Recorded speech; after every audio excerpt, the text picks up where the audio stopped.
বন্ধুরা, আমি প্রতিদিনই মিঠি ঝরা গল্পের পাশাপাশি আমি আমার ডেইলি লাইফস্টাইল ব্লগ শেয়ার করি। আজকের আমি তোমাদের সামনে নিয়ে এসেছি বাঁধাকপির সম্পূর্ণ নতুন একটা নিরামিষ, যেটা একবার খেলে কিন্তু এর স্বাদ সারা জীবন মুখে লেগে থাকবে। আর গরম ভাতে কিন্তু মাত্র এই একটা রান্নাতেই বাজিমাত হয়ে যাবে। তো চলো আজকের ভিডিওটা শুরু করা যাক। আজকে মিঠি ঝরা ধারাবাহিকের নতুন আপডেটে দেখা যাচ্ছে যে নীলুর কাছ থেকে সেই কোয়েলের ভুয়া রিপোর্টগুলো হস্তান্তর করার এই ছবিটা রাই এবার নিজের ফোনে ক্যাপচার করে রাখলো। রাই নীলুর পিছন করতে করতে রাই বলতে থাকে, নীলু এবার তুই নিশ্চয়ই কোয়েলের সঙ্গে দেখা করবি, আর সেই সুযোগটাই আজকের আমি কাজে লাগাবো। আর তখনই আমি আড়ালে থেকে তোদের একে অপরের কথোপকথনের রেকর্ডটা সেটাও আমি ফোনে তুলে রাখবো, যাতে পরবর্তী সময়ে কোনো রকমের প্রমাণের অভাব না থাকে। অন্যদিকে কোয়েল নীলুর জন্য অপেক্ষা করতে থাকে আর বলতে থাকে, নীলুটা যে কোথায় মরে গেল, ওই মেয়েটা এখনো পর্যন্ত আসছে না, আমি 2 কাপ কফি খেয়ে ফেললাম। এই কথা বলতে না বলতেই সেখানে নীলু উপস্থিত হয়। আর তখনই রাই বলতে থাকে, আমি ঠিক ধরেছি, তুমি এখানে উপস্থিত থাকবে,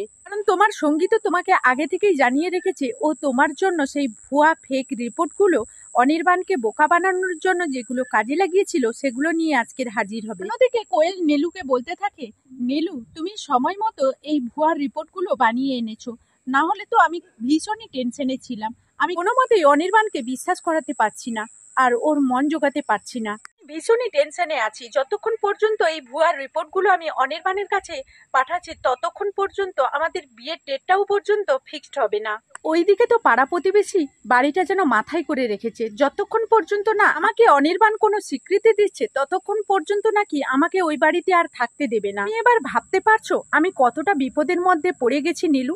তখনই নীলু বলতে থাকে, আসলে বিপদ কি কখনো বলে কয়ে আসে বলতো? আর আমার ওই বাড়িতে তো ভীষণই ঝামেলা চলছে, কারণ মা আমাকে ভীষণ পরিমাণে সন্দেহ করছে। আর রায় দিদি ভাইয়ের হাবভাব থেকে মনে হচ্ছে দিবসের পর যতটা শোকা হতো তার থেকেও বেশি আমার আর তোমার মাঝের কথোপকথন জানার জন্য ও উদ্বিগ্ন হয়ে রয়েছে। আমাদেরকে খুব সাবধানতার সঙ্গে কাজ করতে হবে, কারণ আমি চাই না যে এই মুহূর্তে আমাদেরকে বিপদের সম্মুখে পড়তে হোক, কারণ এই মুহূর্তে দাঁড়িয়ে কোনো রকম কোনো গড়বড় হোক সেটা আমি কোনো মতেই চাই না।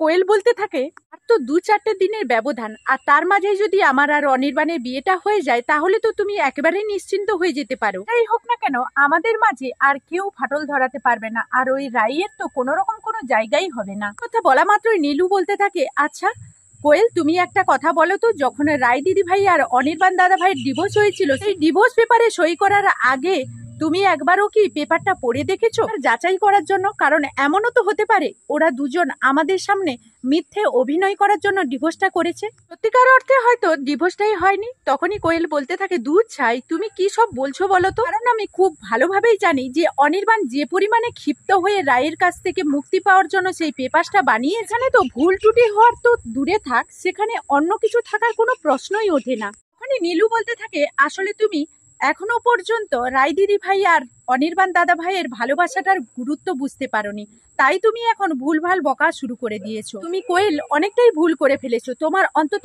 একবার হলেও সাবধানতার সঙ্গে ওই পেপারটা পড়ে নেওয়া উচিত ছিল। হয়তোবা আমরা নিজের পায়ে নিজেরাই কুড়ুল মারছি। কোয়েল বলতে থাকে, সে যাই হোক না কেন বর্তমান আমাদের কাছে এটাই আনন্দের বিষয় যে রায় আর অনির্বাণের ডিভোর্সটা হয়ে গেছে, আর অনির্বাণ পুরোপুরিভাবে ফ্রি হয়ে গেছে। এখন আর রায়ের কোনো রকম কোনো দাবি থাকবে না অনির্বাণের ওপরে, আর শুধু আমার আর অনির্বাণের বিয়ের অপেক্ষা মাত্র। তো বন্ধুরা, এই ছিল মিঠি ঝরা ধারাবাহিকের নতুন আপডেট। কাল হলে এইভাবে কি খাবো, কিন্তু হাতের কাছে পড়ে আছে বাঁধাকপি, তাহলে আর দেরি কেন? চলো আজকের ভিডিওটা তোমাদের কাছে খুব চটজলদি শুরু করি।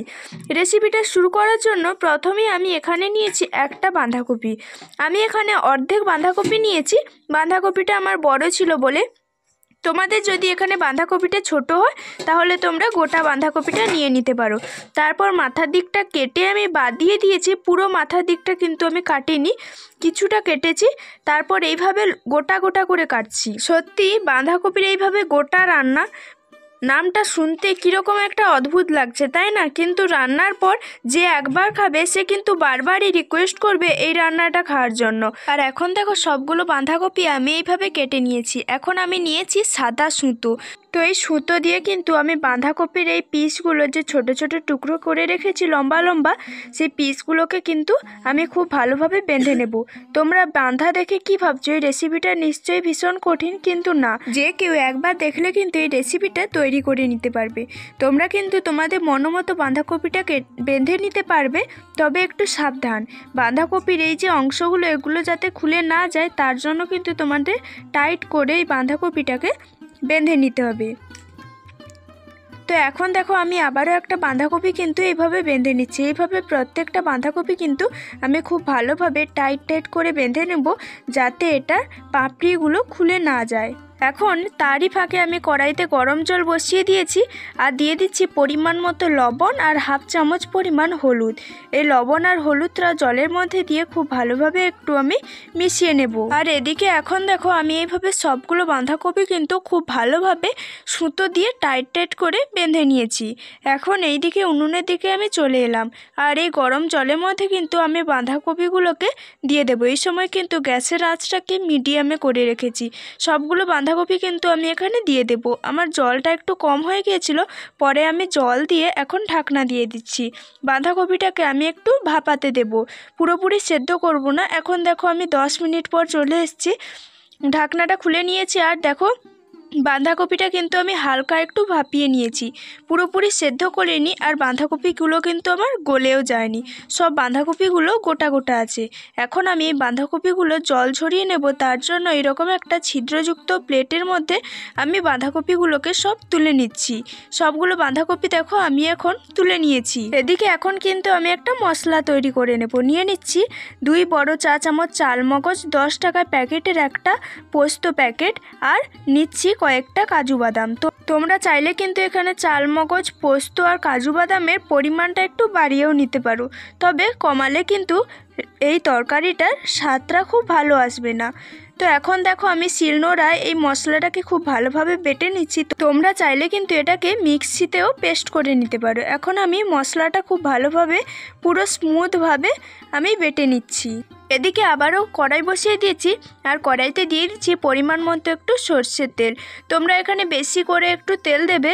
আর এই তেলের মধ্যে কিন্তু আমি এখন এই বাঁধাকপিগুলোকে ভেজে নেব, হালকা লাল লাল করে ভেজে নেব। আর এখন তোমাদের বলি, আমি বাঁধাকপিগুলোকে কিন্তু সেদ্ধ করার পর হালকা যে ভাপিয়ে নিয়েছিলাম, তারপর কিন্তু আমার সুতোগুলো একটু লুজ হয়ে গিয়েছিল, আমি তাই টাইট করে এই সুতোগুলোকে বেঁধে নিয়েছি।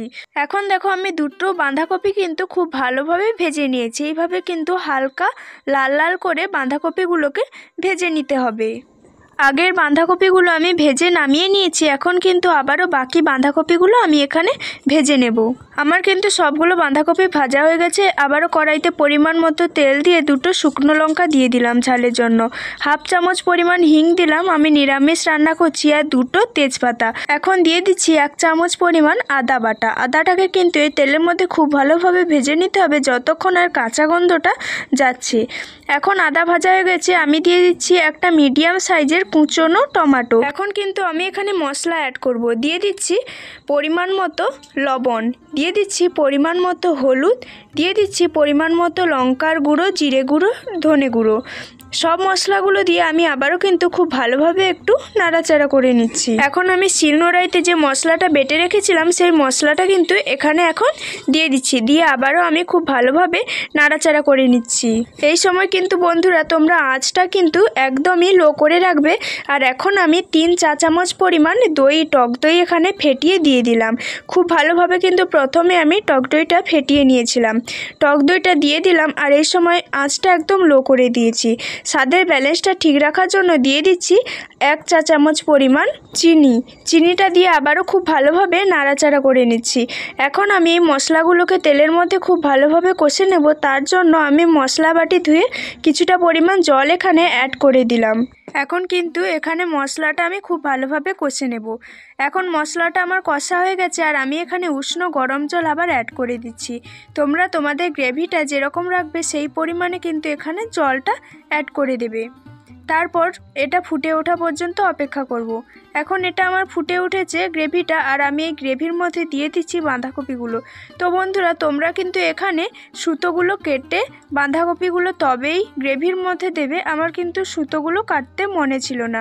এখন দেখো গ্রেভিটা কিন্তু আমার ফুটে ওঠা শুরু করেছে, আর এই বাঁধাকপির ভেতরে কিন্তু খুব ভালোভাবে এই মশলাগুলো ঢুকে গেছে। এখন আমার বাঁধাকপির এই নিরামিষ রেসিপিটা পুরোপুরিভাবে তৈরি হয়ে গেছে, আর আমি ওপর থেকে কিছুটা পরিমাণ ধনেপাতা ছড়িয়ে দিচ্ছি। এখন আমি এই বাঁধাকপির তরকারিটা একটা পাত্রে নামিয়ে নিচ্ছি। বন্ধুরা, তোমরা যদি আমার এই ভিডিওটা ফেসবুক পেজ থেকে দেখো তাহলে আমার পুতুল ফ্যামিলির পেজটাকে ফলো করে পাশে থাকবে।